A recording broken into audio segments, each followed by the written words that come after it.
오늘은 제가 행복하고 감격스럽게 읽었던 꽃 지기 전에라는 책을 소개하려고 합니다. 검사와 변호사로 행복공장 공장장으로 라는 타이틀로 꽃 지기 전에라는 책이 있습니다. 책 제목도 예쁘고 표지도 너무너무 예쁘죠? 검사와 변호사로 살아오다가 행복공장을 만들어서 지친 사람들에게 쉼터를 제공했던 부부의 이야기입니다. 이제 남편은 홀로 암으로 인해 길을 먼저 떠났고 그 떠난 자리에 아들과 또 그 떠난 일을 그리워하며 사랑했던 사람들, 또 아내가 남아 있습니다. 저는 이 책을 크라우드 펀딩으로 만났습니다. 물론 일반 서점에도 분명 있지만 의미 있는 일이었고 귀한 일인 것 같아서 참여했습니다. 처음에 기금이 모아지지 않으면 어떡하나 그런 생각을 했었습니다. 하지만 기회였습니다. 아직 우리가 사는 세상은 살만한 세상입니다. 책을 받아들고 안에 있는 엽서와 거울, 또 소소한 문장들을 보면서 행복했습니다. 사람의 태어난 의미들에 관해서도 참 많은 것들이 있죠. 그냥 바라만 봐도 좋은 사람, 그냥 존재하는 것만으로도 감사하고 행복한 사람, 생각하면 눈물이 날 정도로 고맙고 감사한 사람, 그렇게 살다간 한 분을 저는 책을 통해서 만났습니다. 작가는 들어가며 중에서 이렇게 얘기합니다. 언젠가 한 번은 헤어져야 하는데 지금이 그때인 것 같아. 서로 더 힘들지 않게. 당신을 향해 보내는 미소 속에 나의 모든 것을 담아서 당신 다시 만나는 날까지 당신이 늘 행복하기를, 당신이 늘 평화롭기를, 당신이 늘 자유롭기를 기원드립니다. 사랑하는 아내를 홀로 놓고 아들과 함께 놓고 떠나면서 작가가 바라고 바라는 마음이었습니다.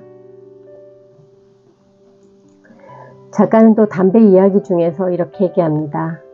해야 할 것과 하지 말아야 할 것을 구별해서 해야 할 것을 하고 하지 말아야 할 것을 하지 않으면 되는데 해야 할 것에 대해서는 해야 하는데 하면서 하지 않고 하지 말아야 할 것에 대해서는 하지 말아야 하는데 하면서 계속했던 것이 삶을 꼬이게 만들었습니다. 해야 하는데 하면서 미뤄왔던 일들이 지금 내가 할 일이고 하지 말아야 하는데 하면서 계속했던 일들이 지금 내가 그만두어야 할 일입니다. 변호사는 행복공장 공장장으로 살아가면서 이렇게 얘기합니다. 왜 그리 걱정하고 안달하며 살았을까? 무엇이 그리 대단하다고 집착하며 놓지 못했을까? 뭐가 그렇게 못마땅해서 미워했을까?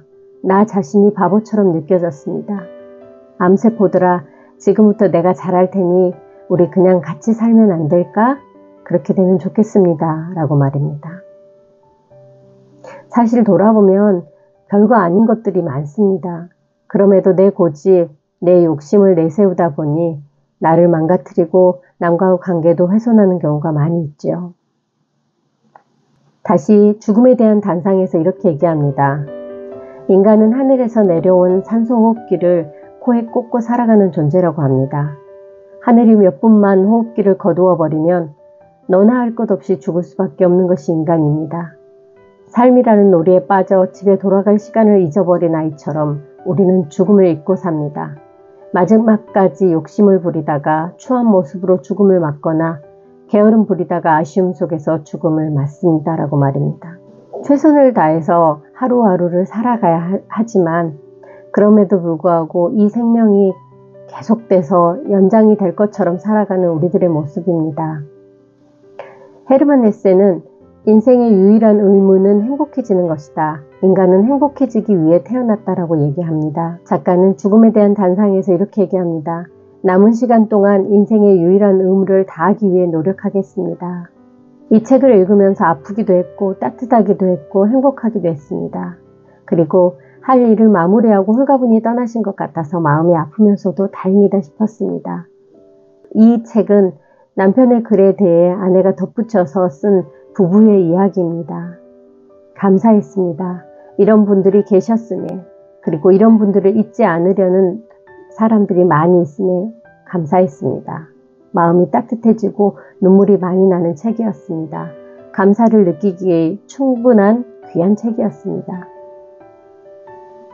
마지막으로 작가의 사랑이라는 시를 읽고 마무리하겠습니다. 사랑. 웃음이 사랑이다. 눈물이 사랑이다. 애달픔이 사랑이다. 쓸쓸함이 사랑이다. 불구하고가 사랑이다. 거짓말이 사랑이다. 발길을 돌리는 게 사랑이다. 그러다가 뒤 돌아보는 게 사랑이다. 오늘도 행복하고 감사하고 충만한 하루가 되세요.